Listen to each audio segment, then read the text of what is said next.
वालेकुम स्टूडेंट्स। आज जो हम स्टार्ट करने जा रहे हैं अपनी सीरीज़, उसमें हम फ़िलासफ़ी के आउटलाइन को डिस्कस करेंगे और उसके पास पेपर्स को डिस्कस करेंगे। ठीक है, तो पहला टॉपिक जो हमारे पास है वो है introduction, definition, nature and scope of philosophy. ठीक है, पहले इसका इंट्रोडक्शन देखते हैं। अगर हम इसकी डेफिनेशन, फ़िलासफ़ी जो है ये ऑलमोस्ट ह्यूमन हिस्ट्री के सबसे पुराने सब्जेक्ट्स में से एक है। ठीक है, जितनी पुरानी ह्यूमन हिस्ट्री है उतना ही पुराना हमारी इंटेलेक्चुअल ट्रेडिशंस हैं और इसीलिए उतनी ही पुरानी फ़िलासफ़ी है। ठीक है, अगर हम फ़िलासफ़ी के वर्ड की बात करें तो ये दो ग्रीक वर्ड है, फ़िलो और सोफ़िया। फ़िलो का मतलब होता है लव और सोफ़िया का मतलब होता है विज़डम। लव फॉर विज़डम जो है उसको हम कहते हैं, ये फ़िलासफ़ी है। ठीक है, अगर हम इसकी बात करें, मॉडर्न डेफिनेशन की बात करें तो philosophy the systematic and critical examination of basic concept such as existence, reality, knowledge, values, reason and language. वो तमाम सब्जेक्ट्स जो साइंस का हिस्सा नहीं होते, ठीक है, लेकिन वो बेसिक क्वेश्चंस में से एक है। Just like human existence, reality, TC, उनको हम कहते हैं कि ये फ़िलासफ़ी में स्टडी किए जाते हैं। ठीक है, अब यहाँ पे जो है ना दो डेफिनेशंस हैं। एक एटिमोलॉजिकल डेफिनेशन है। As mentioned philosophy literally means the love for wisdom. ठीक है, इसका मतलब होता है, फिलासफी का मतलब होता है love for wisdom. It emphasize the quest for understanding, critical thinking, deep reflection वगैरह इसमें हम कहते हैं। अगर हम इसकी वर्किंग डेफिनेशन की बात करें तो इसके मुताबिक philosophy can be as the study of fundamental problems arising in areas such as ethics, epistemology, metaphysics and what is nature, logic। ठीक है, वो क्वेश्चन जो साइंस का हिस्सा नहीं है, ठीक है, वो हम फिलासफी में स्टडी करते हैं। अगर हम इसके नेचर ऑफ फिलासफी की बात करें तो इसमें क्रिटिकल रिफ्लेक्टिव होती है। ठीक है, जो फिलासफी होती है वो हमेशा क्रिटिकल होती है, लॉजिक पे बात करती है, आइडियाज़ की वैल्यूएशंस होती है, बिलीव्स को और प्रैक्टिसेस को, बिलीव्स और प्रैक्टिसेस को क्रिटिकली स्टडी करती है। ठीक है, और ये रिफ्लेक्टिव होती है।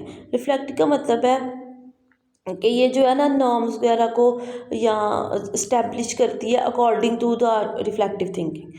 ठीक है, फिर दूसरा इसका जो नेचर के हवाले से वह ये रैशनल और सिस्टमैटिक होती है। ठीक है, रैशनल का मतलब है कि it based on the reason and logic, और सिस्टमैटिक का मतलब होता है कि एक सिस्टमैटिक का मतलब होता है कि एक स्ट्रक्चर्ड सब्जेक्ट है, एक स्ट्रक्चर्ड अप्रोच है, स्टेप बाय स्टेप चलने वाली। ठीक है, ये अब्स्ट्रैक्ट और यूनिवर्सल होती है। फिलासफी जो है ना ये कंक्रीट सब चीज़ों को स्टडी नहीं करती है, हमेशा अब्स्ट्रैक्ट कॉन्सेप्ट्स को स्टडी करती है, और ये हमेशा ये यूनिवर्सल होती है। ये नहीं है कि ये कल्चरली फिक्स्ड ही होती है या कल्चरली इन्फ्लुएंस्ड नहीं होती। ठीक है, सेल्फ रिफ्लेक्टिव डिसिप्लिन है फिलॉसफी जो है, ये इसके अपने मेथड्स और गोल्स हैं। ये किसी भी और दूसरे सब्जेक्ट्स के ऊपर रिलाई नहीं करती। इसके क्वेश्चन फिक्स्ड इसके आंसर जो होते हैं वो फिक्स्ड नहीं होते। ठीक है, जैसे साइंस में एक क्वेश्चन का एक आंसर होता है, फिलॉसफी में ऐसा नहीं होता। ठीक है, इसमें एक से ज़्यादा आंसर्स हो सकते हैं। अब हम इसके स्कोप की बात करें तो स्कोप में हम देखेंगे कि ये किन किन एरियाज़ को स्टडी करती है। सबसे पहले तो ये मेटाफिज़िक्स को स्टडी करती है। मेटाफिज़िक्स जो है ये एक ऐसी इसकी ब्रांच है फिलॉसफी की जो जो नेचर है उसकी फंडामेंटलिटीज़ को स्टडी करती है, just like reality, existence, universe. ठीक है, इस जैसे ये क्वेश्चन होगा कि what is the nature of human being. ठीक है, यूनिवर्स का ओरिजिन कहाँ है, रियलिटी क्या है। ठीक है, इन सब चीज़ों को। नेक्स्ट हमारे पास इसकी ब्रांच है एपिस्टेमोलॉजी। एपिस्टेमोलॉजी जो है ये नॉलेज और बिलीफ की स्टडी है। ये इस तरह के क्वेश्चंस को स्टडी करती है कि कैन वी नो, कि हम वाकई जहाँ पे जो हम जानते हैं कि वो वाकई सच है। ठीक है, फिर ये स्टडी करती है एथिक्स को। Ethics examines the questions of morality, values, human conduct, इन सारी चीज़ों को एड्रेस करता है। ठीक है, फिर इसकी एक ब्रांच है लॉजिक। लॉजिक जो है ये प्रिंसिपल ऑफ करेक्ट रीजनिंग को स्टडी करती है। ठीक है, इसमें जो है वो systematical examination of structure and arguments वगैरह पाए जाते हैं। ठीक है, फिर ये एस्थेटिक्स है इसकी एक। एस्थेटिक्स जो है ये इसका कंसर्न होता है human nature of beauty, art, taste. ठीक है, जिस तरह के क्वेश्चन होते हैं कि ब्यूटी क्या है, एस्थेटिक जजमेंट क्या है, etc। ठीक है, पॉलिटिकल फिलॉसफी है ये जो governance, justice, rights, role of state, इन चीज़ों को स्टडी करता है और डिस्कस करती है। ठीक है, फिर फिलॉसफी ऑफ माइंड है, ये एक सब फील्ड है जो कि nature of consciousness, mental state and the relationship between mind and body वगैरह को स्टडी करता है। ठीक है। नेक्स्ट है हमारे पास why we should study philosophy. पहली बात तो ये है कि अगर हम फिलोसफी पढ़ते हैं तो हमें एनालिटिकल थिंकिंग ये प्रमोट है।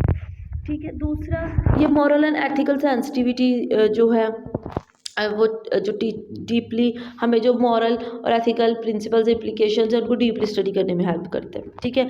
लॉजिकल रीजनिंग की अगर हम बात करें तो किसको आप कोई भी चीज़ स्टडी करते हैं, करंट अफेयर्स, ऐसे, जनरल नॉलेज, तो उसको लॉजिकली अंडरस्टैंड करने के लिए फिलॉसफी हमारी हेल्प कर सकती है।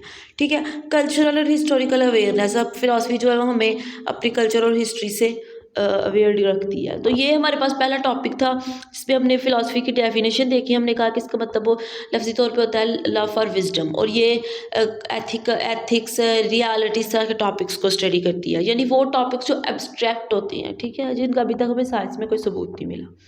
अच्छा, एक चीज़ और मैंशन है कि एक्चुअली जो नॉलेज की बेस है वो फिलॉसफी में ही होती है। जैसे जैसे आपको क्वेश्चंस के आंसर मिलते जाते हैं वो साइंस बन जाती है। ठीक है।